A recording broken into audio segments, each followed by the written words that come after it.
I think you guys had a 40-point fourth quarter. Yeah. It's a two-possession game, 30 seconds left. Is today a good example of just how slim that margin is for you guys? I mean, for us it is with, players out and your last game of a road trip, desperately trying to get a win. All those margins are very, very slim, narrow. We talked about, don't wait. And, the first quarter was pretty much that moment where we were negative 13. We missed a bunch of shots, but we did not have the execution of our pick and roll coverage the way that we wanted it. And then once we did it in the second quarter, you could see a difference in the scoring. And I think they had 9 threes in the first quarter and then 0 in the second quarter. And that allowed for us to get back into the game. But to your point, yeah, it's, slim margin for us.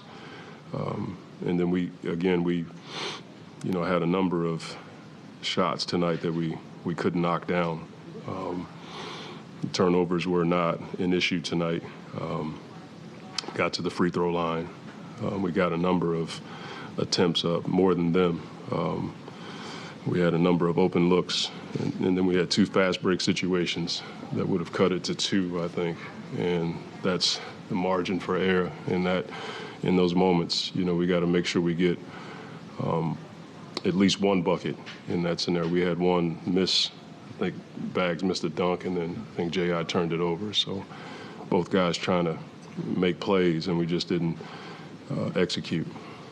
Can you speak to Cade's leadership? Yeah. Just his decision-making and then also Cunningham? He's just growing. The thing that as much as he had the ball tonight, he only had 3 turnovers. And I thought he was, I've had young guards before trying to get them to understand when you're getting blitzed like that, you're going to have to sacrifice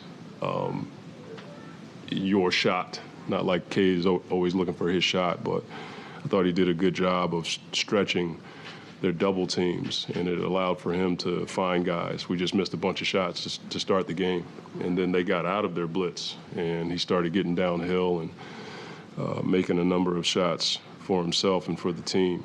And then, his leadership, I told him, we texted a little bit yesterday, and I told him today, I'm like, it's tremendous watching his leadership during which will probably be the toughest time in his career.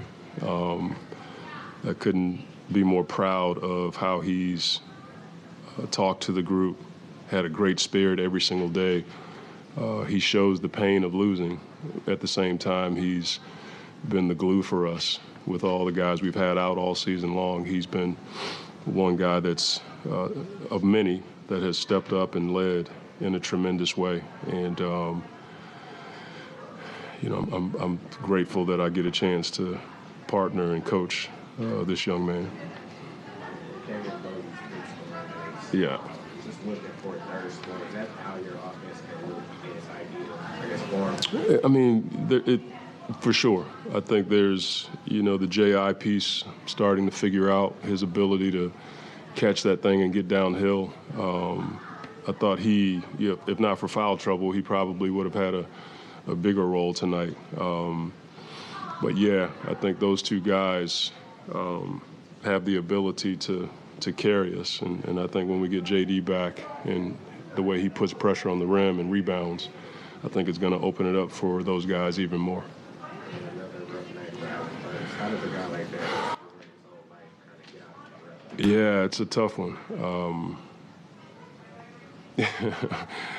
I mean, you got to believe the next one's going in. He's getting open looks, and we had a number of guys have open looks tonight, but you expect Alec to knock those shots down. He's not the kind of guy that presses. Some guys, you can tell they're pressing because they don't shoot the same shot. His release, his footwork, they all look the same.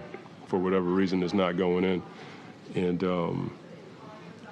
for me, I never want to get into a guy's head when it comes to him missing shots. My job is to encourage and try to figure out ways to space the floor so they can keep getting open shots. Monty, they didn't have a ton of second chance points, but it felt like when you guys were able to stop. Thank you. They were winning a lot of the 50. Yeah. And it seems like it's been an issue at times when you guys do get a couple runs of just getting stops. Teams are still finding ways to get the ball. Has that, I guess, been frustrating or something that you've at least noticed in the last few games? Yeah, it's I call them timely 50-50s, whether it's a rebound or a loose ball. Sometimes we contest and we leak out, and the ball comes right back where you should be. That's one that I think the NBA, by and large, is guilty of that. But the ones in the paint, I thought their physicality was one of the reasons why they were able to get their hands on the ball and recover it. And like you said, it wasn't, a ton, but when it did happen, they made you pay right away. And they shoot the ball so well, you can't give them extra possessions. Team, I think, started 1 of 8 from Green and finished 9 of 22, which is the best shooting night they've had from Green in a while. Most of that from Bogey and Cade, but just to see those shots go in, did you notice they get knock-on effect of how other guys they do? Well, I hope so. I thought we turned down a few shots tonight. I did. I thought there were about 7 or 8 that we left on the table, out of timeout plays,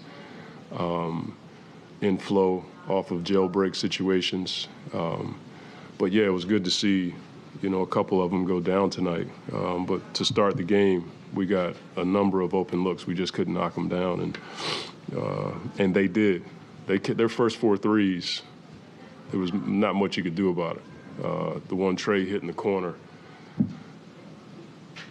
I mean, you just, you want to go cry to your grandma when something like that happens, man. It's like I thought our guys were right there, got a hand up.